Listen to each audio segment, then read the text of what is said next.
Hello, everyone, and welcome back to a very unfiltered rise.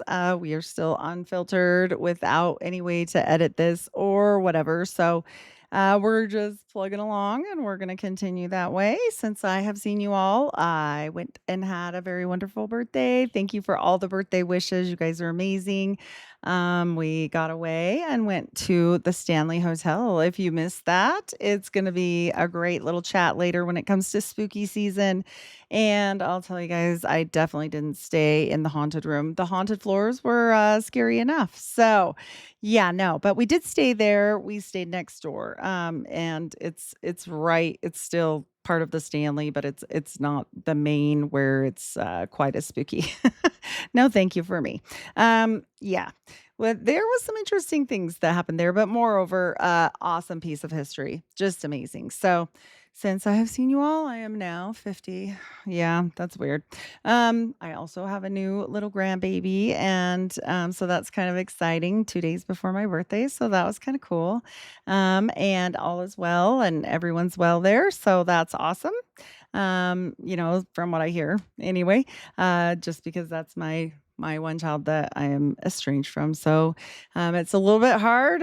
Don't know how else to say that, but there's lots of people going through that, not just me. Moms don't quit. So I'm still 100% ready and willing to anytime mend those fences. But meanwhile, we can't do anything about that. We just pray. And so for all of that, that's kind of been where I've been at. Also, it took like, I don't know, 16 hours or something to post my last show. So, yeah, things are still weird. Yes, it's still being a huge pain. And we still are having like my daughter's phone reset every day, my mom's stuff reset all the time. It's become like it's like a Tuesday now, right? Whatever.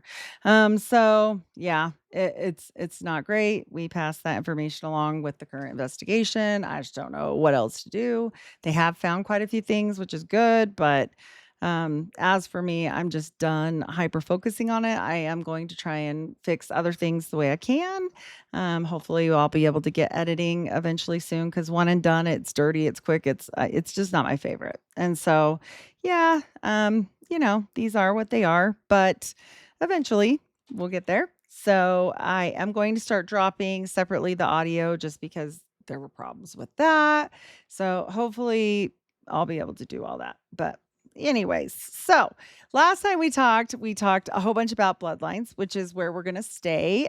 We are kind of dissecting the beginnings of, families here that are connected specifically to Mormonism. Of course, we're on Joseph right now, but we will be heading down other roads as this goes on. So, and I'm hopefully going to be able to amp this up as my kids go back to school and whatnot. But I do have a daughter getting married, so we'll see. Yeah, this hack could have happened not at a worse time. Like yeah.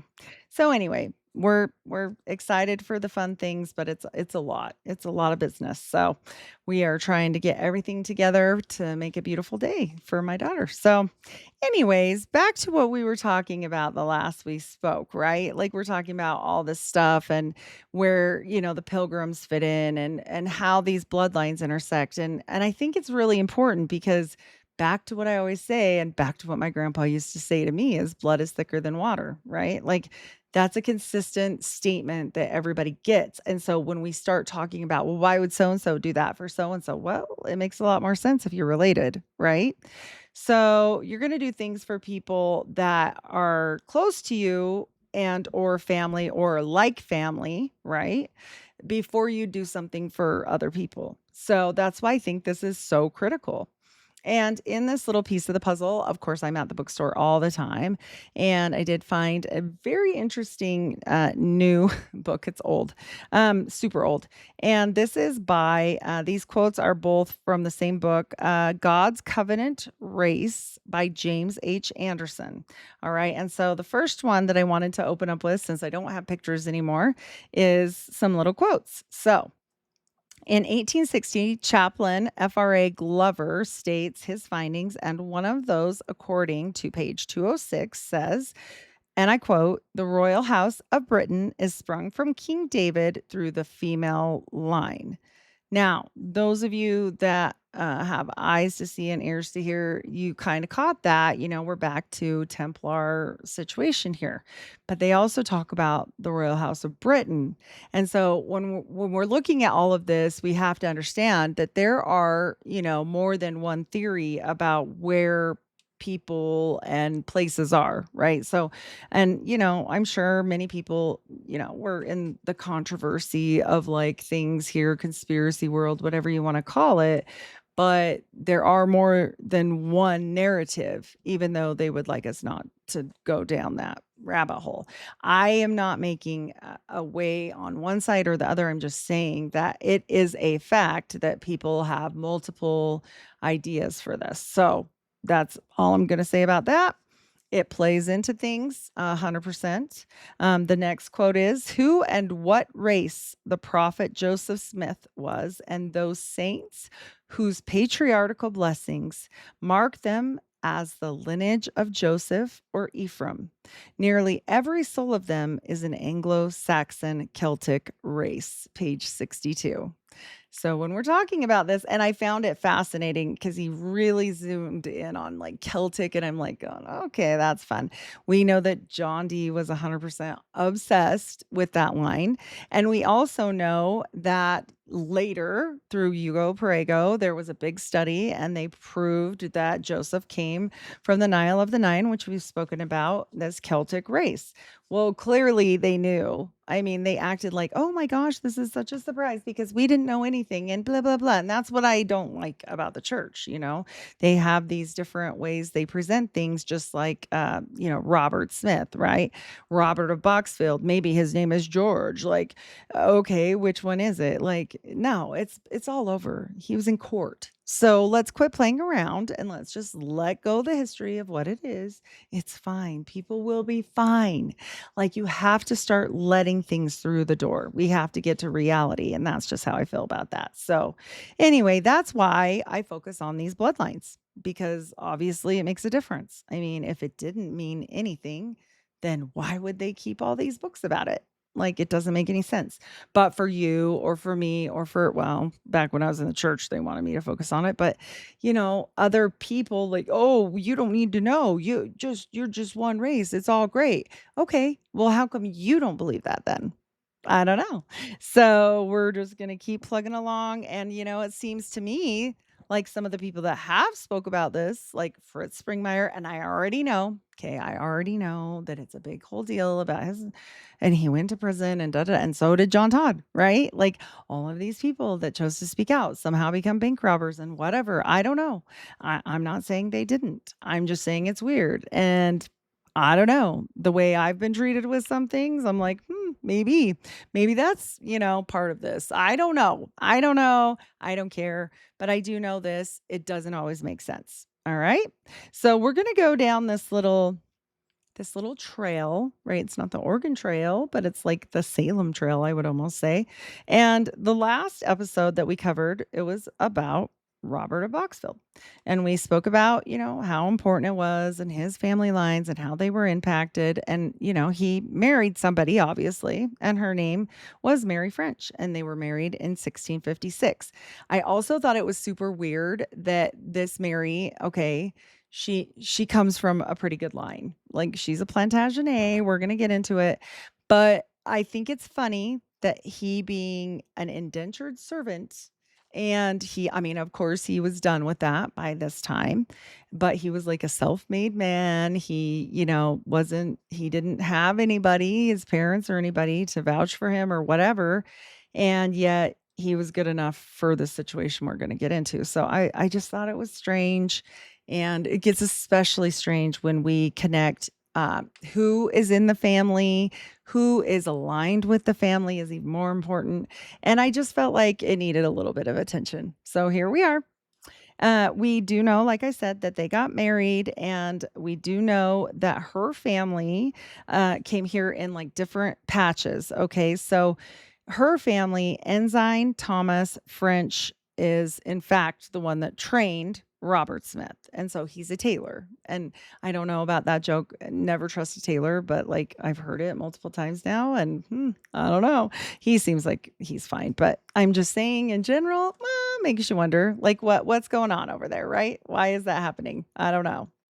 You're just gonna let the kid that you just trained to be a tailor, who was an indentured servant and didn't have anything back then, get married to your fancy daughter. I don't know. I just thought it was strange. That's fine. It's none of my business, but I just think it's a little weird. So we're going to talk about that. We also know that Robert, he was over here, he's indentured servant to the Tuttles. They're very important people. They live by the other very important people, and one of those people happens to be within a half mile, which is pretty close back then, the Winthrop family. Okay, so John Winthrop and John Winthrop Jr.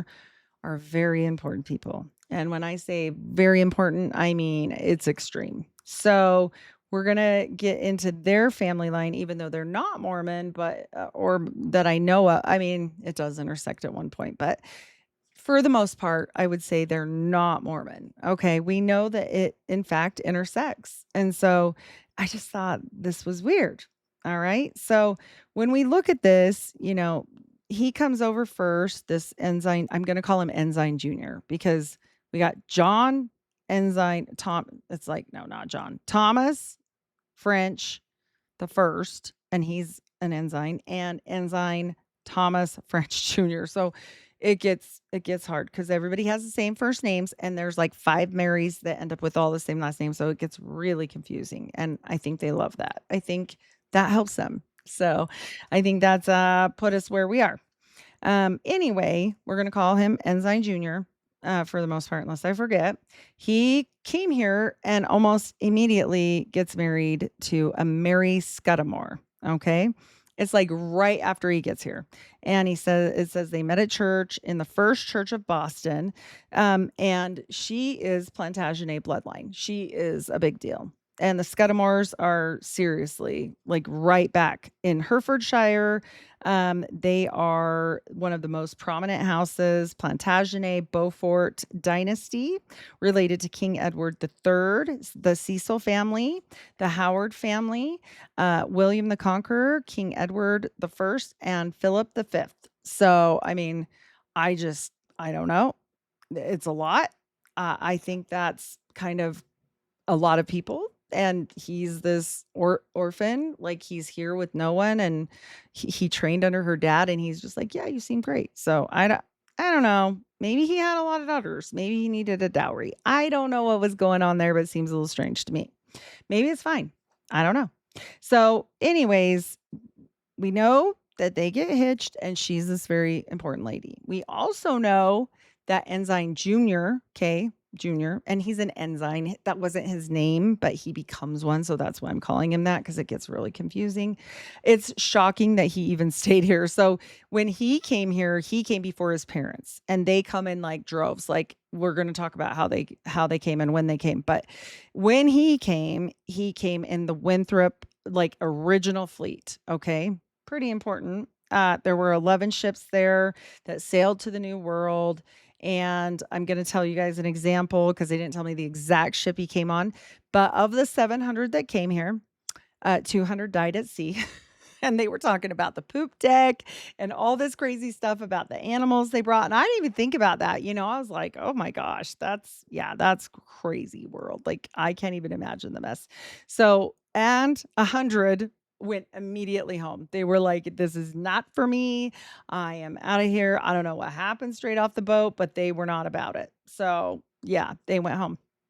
So he's one of only 400 that stayed here, which I'm like, okay, well, it must have been a harrowing experience. Obviously, like I said, there was animals in a poop deck. So clearly we know it wasn't great.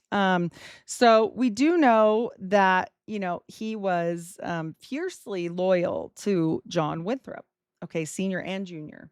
And like I said, John Winthrop Sr.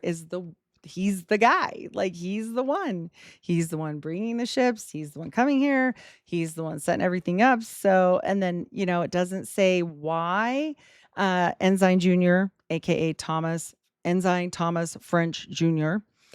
Got here and had his way all taken care of, and also one other sister, but they were fine, apparently. Why? I don't know, but they got to come first, and they got to get here first, and they didn't have to pay. So, or they did pay. I don't know. Whatever. They weren't indentured servants. That's not the case going forward in a little bit. But anyway, so we have him getting off the boat and immediately getting married to the fancy pants lady. Okay. And the reason why this Thomas Ensign Jr. was roughly the same age as the other one with Thomas Ensign Jr. and Winthrop Jr. are close. They're close in the age. They both grew up next to each other in English villages. He is mentioned specifically in surviving letters. There, Winthrop is important. So in the Winthrop boxes, there's letters, and he is specifically mentioned. So I found that pretty fascinating, and we're going to read the quote, but it's weird to me that he would even specifically mention this guy if not, right? Like they're like, "Oh no, he's not that big a deal." Well, yeah, he kind of was. And there was back and forth whether or not the Winthrops rented the land they were on to these guys. I couldn't find a yes or no for sure, so I'm going to tell you that right there, but the rest of it is 100% fact checked. So, this Ensign Jr., like I said, Thomas French, Ensign Jr., um, they were always like friends. They were not just acquaintances, even though they're going to make you think that they were acquaintances. It was more than that, right? So this is what Winthrop Jr. mentions specifically in a surviving letter in those boxes that I told you guys about, where he states, okay, the following, and I quote, my loving recommendation to my scholars, Thomas French. He calls him his scholar, okay, and John Clark. I don't know who he is, okay. I rejoice to hear of their well-doing and that they have so good of employ with you. Winthrop Papers, Massachusetts Historical Society at Yale. If you want to look them up, there they are for you. That was originally called the John Bluett letter, Bluette, and it is dated March 4th, 1632. So this guy is not a nobody. Whether or not they're going to try and sell you that he's a nobody, I mean, he becomes famous, but on his own as well. But I mean, before that, this was kind of set up for them. I feel like it was. I feel like that's what this is. So, in addition to Ensign Jr. and John Jr. serving together in the military, he's the one that helped him become an ensign. Growing up near each other in the same near counties, another fun connect is the fact that Ensign Jr.'s sisters came here second a couple years after he did, and that was Dorcas and Susan. I know the names. Wait until you guys hear where these people are from.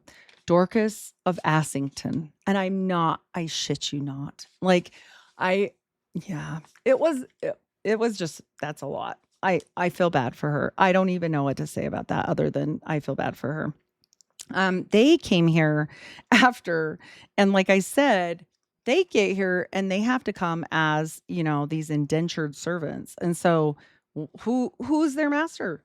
Oh, let's find out. Oh, wait, it's the Winthrops. What the like, okay. Oh, that wasn't planned. And then I'm going to read you the quote because, that's important where I don't have photos. And it made me laugh because they acted kind of like they didn't know who they were, right? They're like, "Oh, and we have these girls and did it." And I'm like, "You definitely know who Dorcas is. Who forgets that name?" Anyway, yeah. So we're going to move forward on that, right? But I'll get there when we go deep into the whole situation where when they came and whatever. But just remember, they came here and they were part of Winthrop's crew now. Okay, they are part of his literal household. All right, I'm gonna find the little letter. One sec. Okie doke, I found it. Not like you guys know when I pause it, but just because in case it glitches. So the historical record shows the following from the surviving letter of Thomas Goslin, Gostlin, to John Winthrop Jr. She is one of the Goodman French's daughters of Assington. Yeah. I have sent two of them, one for your father and one for you. This also sounds a little weird. Your father must take his choice. The oldest, Dorcas, must serve 3 years, and the youngest, 4 years, Susan. And this comes from historicalipswich.net. All right. So this is real. You can go check it out. Check my facts. I don't mind.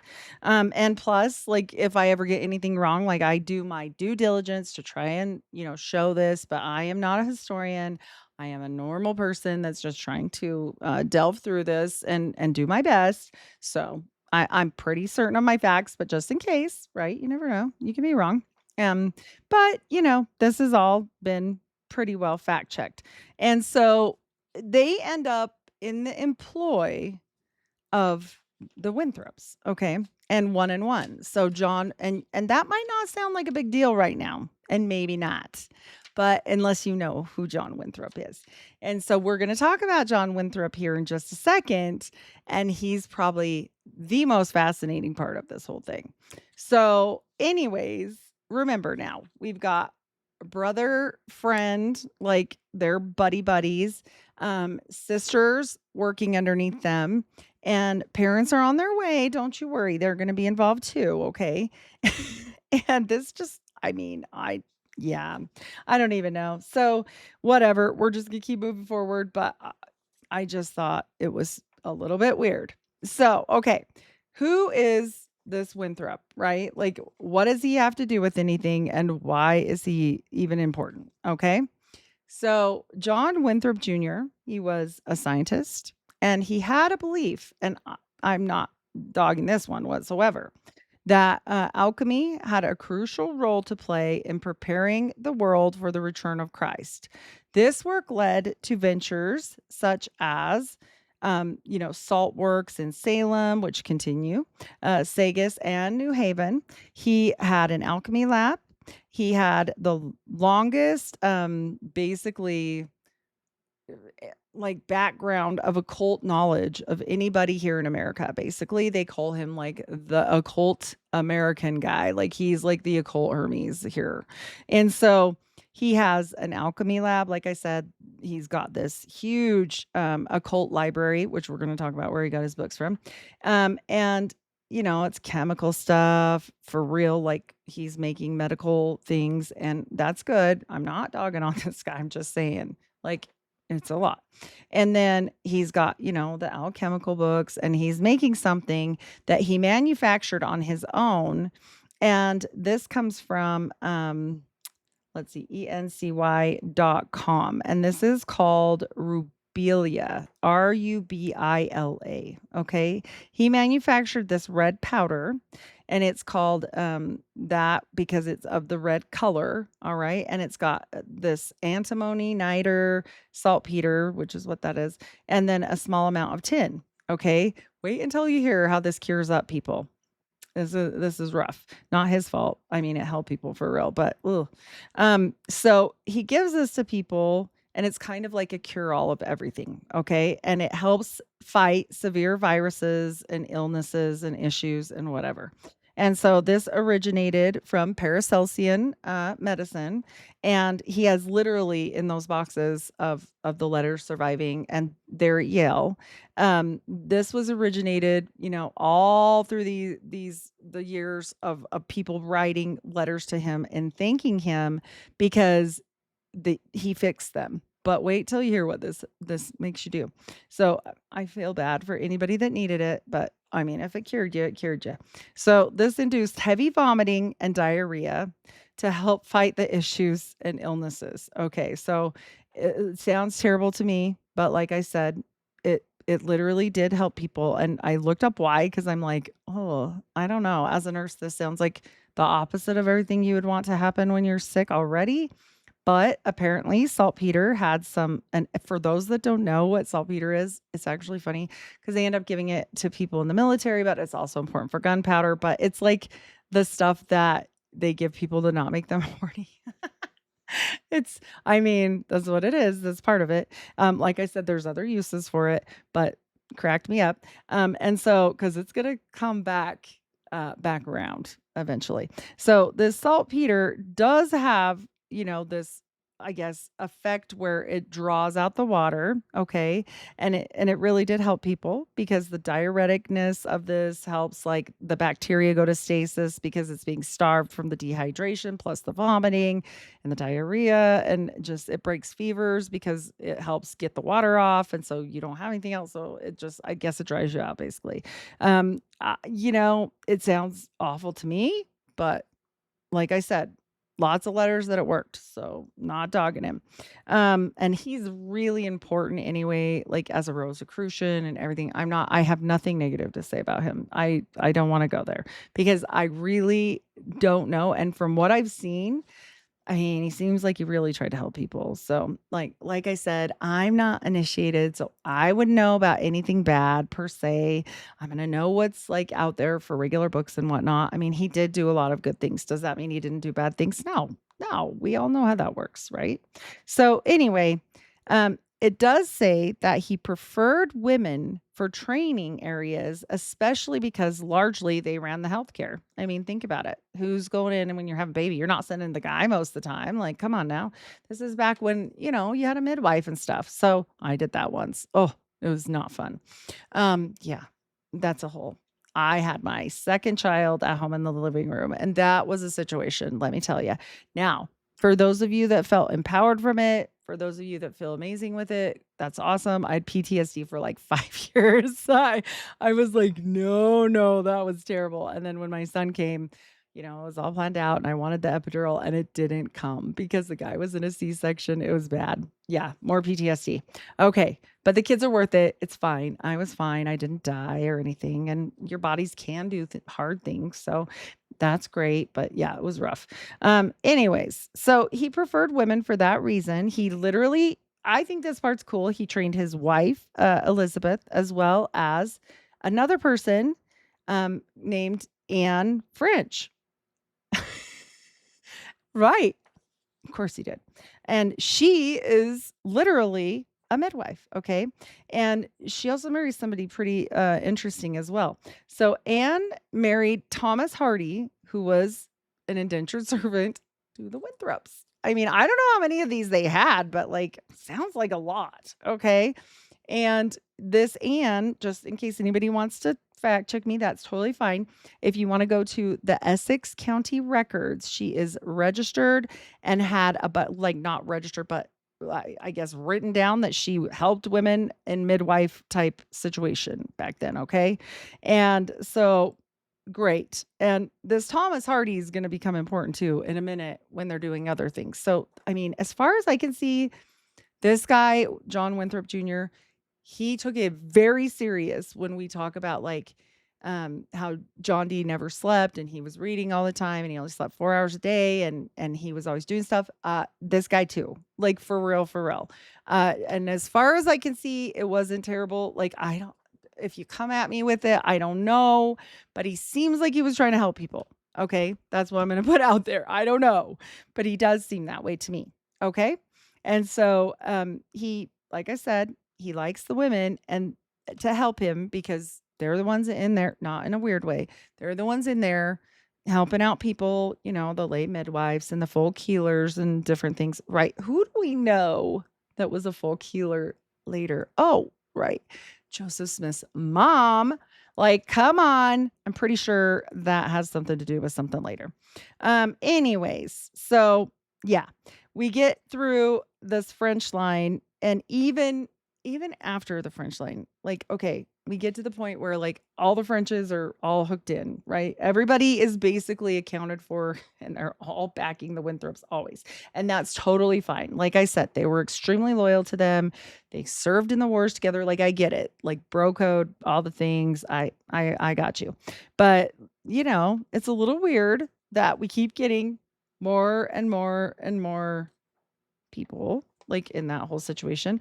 Not to mention the fact that, this was all part of, the French guy, again, he comes up as the Goodman network, right? They said that if you remember in this part where he talks about, specifically calls him the Goodman Thomas French, right? So that's interesting, right? And it means that that was something that they called it the Goodman Network because they were entrusted to carry sensitive letters, money, etc. And so I guess it says, you know, um, like if they were good, they would say something like with love from, Thomas French. So they kind of knew who delivered it. Like, oh, I received this from him and it was great. Like basically give him a raise. And so you'll see that again later with Samuel and I'm telling you, it just keeps popping up. Samuel Smith ends up kind of in this same situation, but more of a governmental position that way, where he's entrusted at that. And so it also would be like the best job ever. Like, I'm still doing in Onassis. That one's freaking fascinating. I'm almost done with it. I'm probably going to put it out for Patreon first because they have not received anything in a hot minute. So I'm going to do that. But I've been looking at things and Onassis, I'll give you guys a little snippet. He originally, when he left and reestablished himself, he worked at a phone company, okay? And he was a polyglot, like probably this guy. I don't know if Winthrop was, I'm assuming he was. But anyways, he would listen to their phone calls as the operator and I'm sure he wasn't supposed to do that, but he did. And he's also in charge of information. So, what are they stealing from us now? Oh, information. So, it's kind of interesting, right? That makes things a little bit more in the know. It's kind of strange to me how much the French family is literally, and wait until we get to the Macs who are running and gunning. Let me tell you, that gets good. And it's just fascinating to me that these people always end up not just around Joseph Smith's, family. It's not like they're just neighbors. It's not like they just rode on the boat. No, everybody is like, that is his like absolute cousin or whatever. And like not 10 times removed or whatever. No, it's literal. And same thing with Salem. This is why I think they keep this away, which is a disservice. I'm sorry, church. Like LDS people need to know their history and they need to know about these people that actually did give up everything, because Samuel Smith gave up everything. And I actually feel really bad for him. And I'm going to have to go back and kind of do one more on him. Probably I'll just put it in a combination maybe with some spy stuff. But I'm telling you guys, he gave up everything for this country. And so the fact that they don't talk about that is annoying just because of Salem, Massachusetts. Like, okay, so what? The witchcraft trials happened. We all know. Like, we know. And yes, his family is 100% all in. Like, it's all in. All right. And somebody asked me about the Goulds being related to the Seventh-day Adventist lady, Gould White or White Gould. I can't remember which way it goes. Yes. The answer is yep. And we're going to get to her too. And I can't remember her name right now. And I know, but that's how it is. Like, I'm the Mormon girl, not the other one, but I don't mind looking up facts for you guys. I don't mind. I love when you guys give me questions or whatever. So that's awesome. Anyways, we also have another interesting person that pops up that absolutely is part of the actual Smith's line, like not just Smith's, Hales too. Okay. And we already talked about him on the whole, Plymouth, the Mayflower thing. And that's Benjamin Brewster. Okay. So Benjamin Brewster was the doctor guy. Okay. And he's there and he's the one supposedly that brought these Rosicrucian papers. I'm telling you, I almost believe it. I don't know. You Rosicrucians out there, tell me if he brought the papers, because I think he did. I think I do. I think that whole story was true. I don't know for a fact. I'm just saying they all seem pretty chummy. And then like all this stuff. And this guy was a Rosicrucian later. This Winthrop the junior. And so I don't know. And I don't know if senior was, but they say that Winthrop was. So I don't know. I don't know. Seems interesting to me, right? So we're going to look at him and we're going to look at, Benjamin Brewster too, because he gets weird. I think he went a little cuckoo. I think he stayed up too much. I think he needed a nap. I don't know for sure, but it got a lot. And so he ends up going a little bit crazy. And he ends up being very scared that he's going to get his stuff stolen. And he said, let me read it because I don't want to mess it up. It says, Howland and Scudmore lines connect with Smith as well as Lucy, or not Lucy, Emma. And we have spoken before about Brewster, who was also an alchemist, and we know this. And he was looking for and thinks he found this part's great because he thinks he found it the legendary elixir of life, God's secret, in quotes, or elixir proprietus. So I don't know if he did, but I will tell you, he was very concerned about it because why do I know that? Because of these letters. These letters are great. Like what? It wouldn't let me on the site too. It was like blocking me from certain sites. And I have like all kinds of privacy stuff now. It still blocked me. And I had to go to like a whole nother country thing and plug some stuff in. And I finally got it. Okay. But I can see why. But come on, just let it go. Let it go. You guys are making yourselves look bad. Anyway, these letters that they wrote were coded, okay? And fun fact, just so you know, and I didn't know this. See, I'm learning all the time. They called this code the faculty of a brack. No shit. So everybody that's out there that's, been in the know, they probably laughed at me when I was like, "Oh, it's satanic." Well, probably not now. Now I'm reading this. I mean, yes, do I think there's satanic factions of the church? That is not going away. We are going to get to that with the Lurianic stuff. And yes, but this whole faculty of a brack thing is a whole bigger than that now when we've got esoteric stuff involved, right? This is like probably not worse, just more. Yeah, we'll just say more. So these connections with these pioneer families are very clear, okay? And then not only do they like stop, they just don't stop. I mean, we continue with this whole founding of all these towns. And Winthrop Jr., he finds this town called, first he called it, let me find the name of it because it's hard to say, Agawam, Agawam. And that was, I think, the local natives' name for it. But, John Winthrop Jr. went there in March of 1633 and he took 12 men and he settled this town. Okay. And he founded it and he registered the name and the whole deal. But he took 12 men with him to do this on this establishment of this colony. And then they come up with the name Ipswich by August 1634. Well, for those of you that are in love with the Salem witchcraft story, the A, John Winthrop Jr., and B, even John Winthrop Sr. But you also know, Ipswich is Salem. So just so everybody knows, like, sorry, that's what it is. I don't know what to say. But anyways, fascinating to me. They took these 12 guys, and here's the names of them. The documented men were, and I quote, William Clark, Robert Coles, Thomas Howlett, not Howland, but I wonder if that's a little piece off. Let's see, John Biggs, John Gage, Thomas Hardy, where have we heard that name before? We'll get there. William Perkins, John Thorndike, William Sargent. Okay.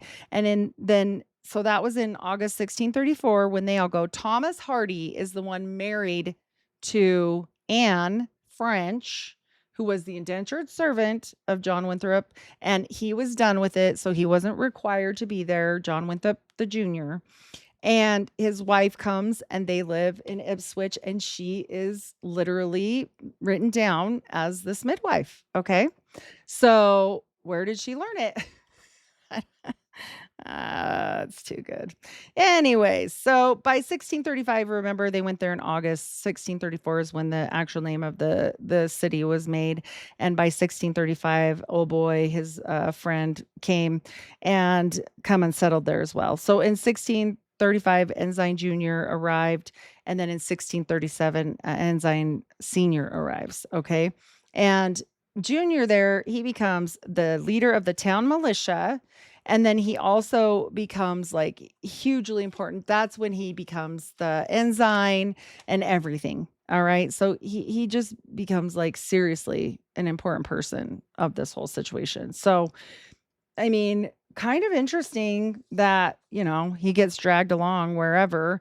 And then it sounds to me like Winthrop Jr. pieced out. I mean, I don't know why. I don't know what the deal was with that, but like after 6 years, he left and they like went crazy and signed this whole petition that was like, no, please don't leave us.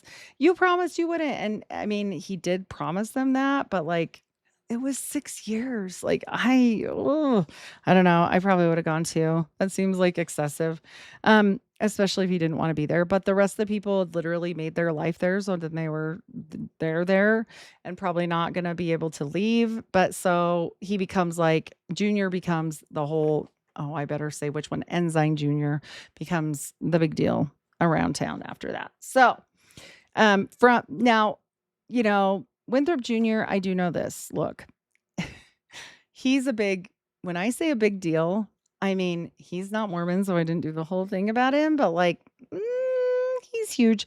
And he's a charter member of the Royal Society. He's the first governor of Connecticut. He served 18 years. Okay. And then he took a break for 2 years. And then he went from 1659 till he died. No lie. That is crazy. He is the son of three-time governor of Massachusetts, which is senior, John Winthrop Sr. He studied at Trinity College, Dublin, and after that, he moved to America. Many say that he moved here so he could have an alchemy lab and just practice all the magic he wanted and be left alone. Literally. That's literally what they say. And you know what? I don't care. Like, I know everybody gets mad when I say that stuff, but like he's practicing actual magic that helps people and like they're sick and he's making potions, whatever, but that's medicine. And I'm a nurse. So, yes, I agree with medicine. Do I agree with all medicine? You've watched me for a while, you know better. No, I think you should be very careful what you do with everything. Okay. That goes from A to Z with anything in your body that has to do with your health. I think you need to weigh everything. And that's come from somebody that's had cancer already. So I get it. But yeah, you should just weigh all of the things. So he's also the founder of Ipswich, Saybrook, Connecticut. Ipswich is Salem. So, and then the next one was Saybrook, Connecticut, and then New London, Connecticut. Okay. And then so yeah, he went ahead and started basically mining and in these areas, no lie. And so he also this is great. Okay. For his signature, he used John Dee's monad. Like the Monas hieroglyphica, that was his signature. And he put it on all his shipment boxes and all his personal things. So just so you guys know, guess who bought John Dee's library? Like the majority of it. And there's like this big whole thing, which I told you guys last time about how one of the boats was going to sink and they had to pull in and they had to switch everything around to the Mayflower, blah, blah, blah. I'm pretty sure it was this guy's books. Like I would dare say they let people die to get these books over here, but I mean, I'm not saying that. I'm just kidding on that. But really, he did buy most of his library. He also though worked with the Pequot and he learned their healing stuff and protected them because of course back then people were like, "Yeah, you're a devil." And like all this weird stuff. So like he literally was told like I don't even know how many times to come and bring them back and surrender the Pequot. And he was like, yeah, I'm not doing it. Like, no, how about no? And they were pissed at him all the time. And I don't think he cared. And so, yeah, I'm pretty sure those 2 little years he took off, he was like, ah, shit's going to hell. So he just went back to work. But he literally was really dedicated to them. Like I'm joking around a lot, but I mean, seriously, like he seems like a good guy. And I don't say that too often. I didn't find any skeleton. I mean, like I said, I did a lot of research on him. I think one skeleton would have popped up and it just didn't happen. So, anyway, the American Hermes was his nickname. Cotton Mathers claimed that people flocked to him like a healing angel and viewed his creations as angelic divine miracles. No shit. Like for real. And he was America's first astronomer. And, all of that's not bad. I mean, I know people get upset about magical stuff, but like if we didn't do some stuff, we would not have like anything. I would die. So I would not like to die. Yeah. And, he's trying to heal people. Like he wasn't trying to hurt people that I can see. He did, like I said, he went to college and he learned under, let's see, Dr. John Everand, a friend of Robert Flood. And so when I say he was a big deal, yeah, he's a big deal. And he also would trade alchemy recipes back and forth from England with Robert Child. So, and then the whole Con Mathers thing, obviously they knew each other. Like he knew some people. So the fact that they say the French people, this Ensign French Jr., the Thomas is his first name, that he probably didn't know, like, oh, he didn't know this or he didn't know that. He was just a dumb farmer boy. He wasn't. He was a tailor, but he was just there. I'm like, yeah, how about no? They were like this. No, I'm not buying that.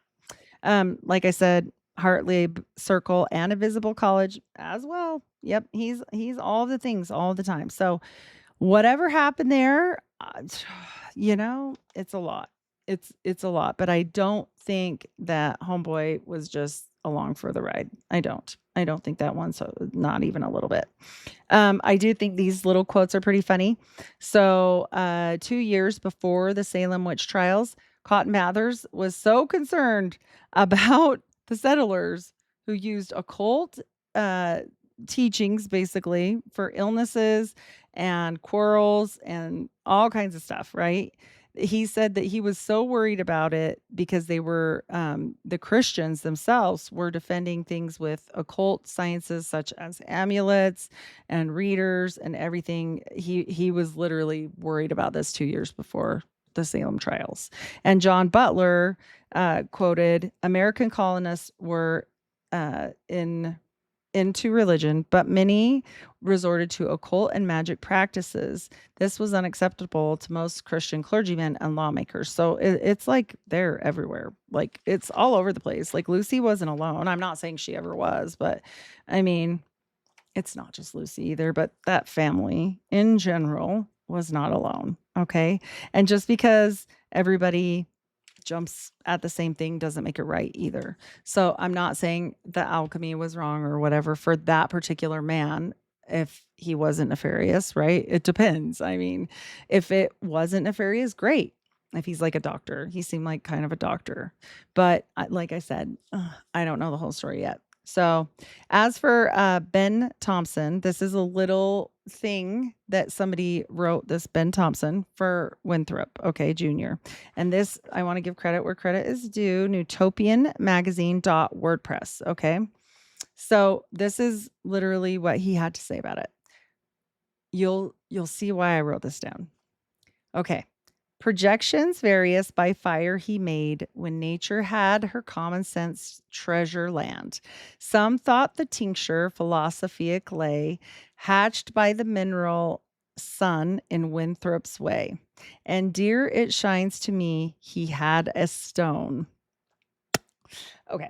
Graved with his name, like engraved, but he put it weird. Graved with his name, which he could read lone. You don't say. His fruits of toil hermetically done, stream to the poor as light doth from the sun. The lavish garb of sick rich plush and rings, physician's livery at his feet he flings. So he was a good guy, I think. I really do. There was a lot of people that said like great things about him. I haven't seen, like I said, too much bad. But maybe it was coated in his seer stone. I'm teasing. So long story short, the Frenches were no joke. And when we talk again, we're going to talk about saltpeter a bunch because it's important. And, Samuel Smith is involved in this. This is where the Goulds finally come in. We're going to talk a bunch about all of these connections and basically Salem and the witchcraft trials are 100% connected to the Mormons' history, like their bloodline and immediate. I mean, absolute immediate. And the Goulds, just for people that don't know, intermarried with the Smiths for 4 generations. So, and that's like the more recent ones during the Salem time. So yeah, they knew some stuff. Why did they know some stuff? Maybe the stones and maybe the Winthrop papers really existed. I don't know. I don't know. It makes me look back at the Pilgrim stuff and I'm like, oh, I don't know. It looks like it might have happened. You know, because John Winthrop Jr. specialized a network of women and men, but definitely women, don't forget, to distribute medications and healings to help the colonies. Okay. He also, tried to get rid of spectral evidence. He was the one that tried to fix Salem before Salem happened. He was like, hey, we got to stop this nonsense. Why don't we just start talking about what really happened and not what you dreamed happened when she wasn't even around? And that's real. So, yeah, he was trying to get them focused on real life and like science and all the things. And it just didn't work. So he didn't want them to work on demonic testimonies. He wanted them to definitely be less spectral and focus on, all of this stuff. But the new governor, William Phipps, PHIPS, he wasn't down like that. He was down to do some, I remember it as burning witches, but I guess most of them got hung or so. Anyway, yeah, there was some other weird things about the Frenches. One of Phoebe French, she drowned herself. Survey says that's a lie. I don't know. I mean, I guess if you tied rocks to the bottom, but I think it was in a river. So I don't know. Whatever. Maybe. So there was some couple weird things. My favorite one of the sons, I can't remember his name right now, but he got arrested and tried because he was alone with a woman. That's right. That's it. There was nothing. But it was a lot of something back then. So, I mean, I get it. Yeah, I guess. But he was in trouble nevertheless. And it did mess up his life. So, I mean, they had a lot of kids. So there's going to be a lot of history. I get you. I feel that in my bones.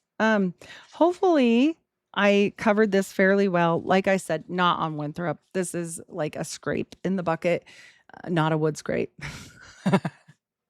Anyways, but yeah, it's a scrape. So, a lot of my stuff I already told you guys. Historicipswich.net is one of them. Also the Topsfield Society, the Winthrop Papers, and all of that, his big pieces of the puzzle. I think I quoted the rest of them here. Any other questions, you guys can hit me up and let me know. But I thought this was really interesting that all of these people were definitely integral in, I believe, Joseph's life later. Not these absolute people, but the things they brought here, the things they learned, the things they passed down. I mean, clearly, like, come on, like, no way. Faculty of racking it up is what I see happening here. So, and it does make me wonder, like, I wonder if their code letters look like Reformed Egyptian, but I don't know. I'd have to find one and look at it, but it's interesting. Like I said, yeah. So we're going to continue this little trek. There are many more founders of many more places. The Mormons were busy and people forget about the brothers. They forget about Lucy's brothers. They forget about, the Hills stuff that they're doing. I don't know why he was so pissed when Joseph, marries her because, the whole thing, what they're doing and what we're going to get into later, they're running and gunning and I'm not playing around. So I don't understand why they're mad, basically, because they all come from the same thing on that whole situation. Yeah, not because they're pilgrims, because literally they're all involved in certain things. So we're going to get to that next time. We're going to talk a whole bunch about alchemy and saltpeter and wars and bullets and all kinds of stuff. So hopefully this is good and it will upload. I don't know. I hope so, because yeah, it's hard to talk to yourself and be like, oh, this is great. But I know it is great once it gets to you guys, because then I can see the feedback. So it's worth it. And I'll get used to it. Honestly, I mean, I'm not going to quit. I know that. I'm not going to quit. So yeah, a lot of people that thought I was probably going to be gone are a little bit surprised, but I'm not gone. So there's that. Yeah. anyways, if you guys have any questions for me, comments, I love them. I try to answer every single one. I will not ignore you. I get that everybody gets busy, but I mean, I guess if it ever gets to the point where there's hundreds or thousands, I won't be able to do it all by myself. I'll have to get a helper, but I will not just leave them there. That's not who I am. So if you comment, you're not bothering me. And if I don't see it or whatever, I'm going to comment back as soon as I see it. So if I don't comment or I disappear, I didn't disappear. They took me somewhere else. So yeah, hopefully that never happens again because I have learned a lot of things. Learned a lot. Didn't want to learn. Yeah, it was horrible. But yeah, had nothing else to do for hours and hours and hours a day while I was shut down. So study I did. Study I did. So as for me, this is the Unfiltered Rise. I am Heidi Love. If you are new to this channel, I am ex-Mormon. I was a Mormon for 34 years, and I'm still in the great state of Utah.